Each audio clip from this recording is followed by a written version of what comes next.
Eu acredito, como você falou, né?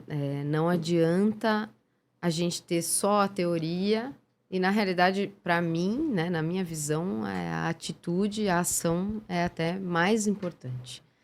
Mas eu acho que, assim, o conhecimento é a base de tudo, né? Então, como Sim. que a gente vai agir se a gente não tem no que se pautar, né?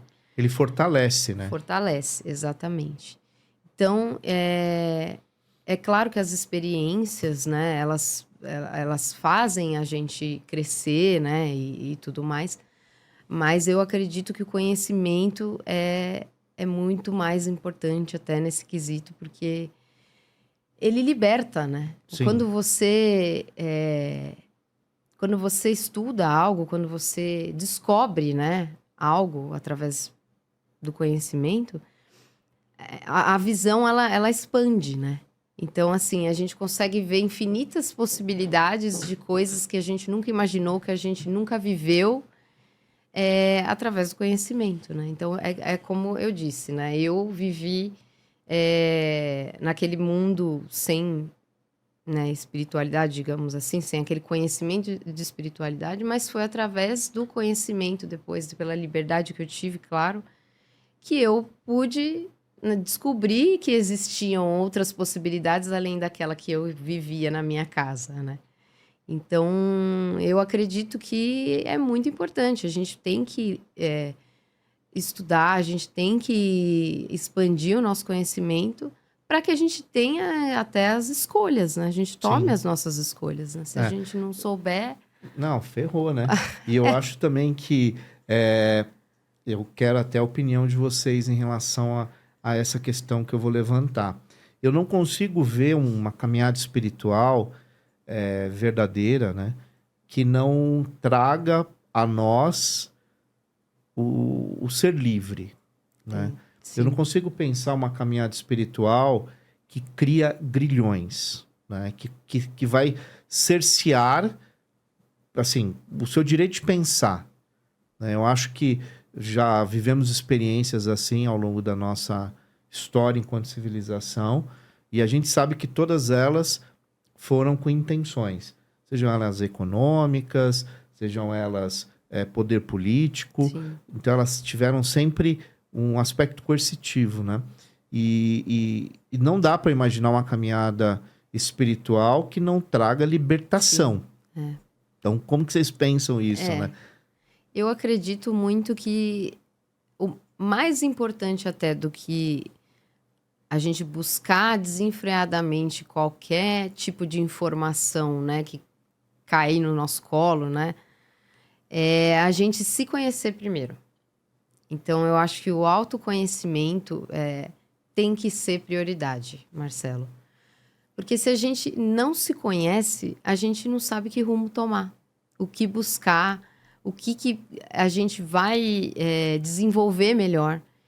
Então, eu acho que talvez as religiões hoje em dia elas engessem muito essa questão do direcionamento espiritual, né? E a gente vê até pela natureza, né? As flores, tem flores de diversas formas, cores diferentes. Nós somos assim também. Nós Sim. somos diferentes um do outro. Então, cada pessoa vai buscar o conhecimento e se encontrar num lugar diferente, num estudo diferente, numa energia diferente. Então, eu acho que em primeiro lugar, a prioridade tem que se conhecer. E aí depois buscar o conhecimento fora. Sim. Eu acho que eu bato muito nessa tecla do autoconhecimento. Eu não só acredito que o autoconhecimento ele é fundamental para que você entre numa caminhada espiritual com consciência, mas para tudo, né? Sim, Para você ser, inclusive, uma pessoa melhor para o outro.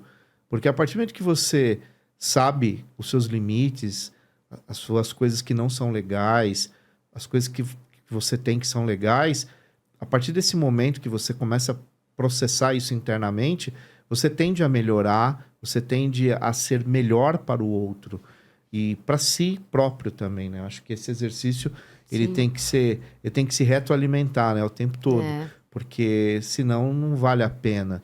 Uma caminhada espiritual que não produz autoconhecimento também tem que ser questionada. Exato. Então, acho que são alguns toques aqui que a gente acaba falando e discutindo, que para todos que estão acompanhando o nosso programa, desde o primeiro episódio, né, a gente sempre volta em alguns aspectos que todos, de certa forma, todos os nossos convidados acabam falando um pouco sobre essas questões. Né? Sim. E aí, só complementando, essa questão do conhecimento, ele é interessante porque ele te propõe o questionamento, né? Exatamente. E aí, tanto o seu autoconhecimento, você pode fazer questionamentos internos, mas também em relação a instituições ou aquilo que você ouve. Você não vai ser só ouvir passivamente aquilo que vão colocar para você como sendo certo ou errado, mas você também propõe, você tem a capacidade de questionar, né? Faz um filtro, né? Sim. E a capacidade de questionar é um exercício que vem não só do autoconhecimento, mas do conhecimento também. E da prática, porque empiricamente você acaba vivenciando coisas que te traz respostas já, né, a priori. Então, eu acho que é bem legal a gente pensar que quando a gente fala em Deus, quando a gente fala em fé, milagre, experiências, que é o que a gente está trazendo aqui para o 1818, não é um exercício de alienação, é o contrário.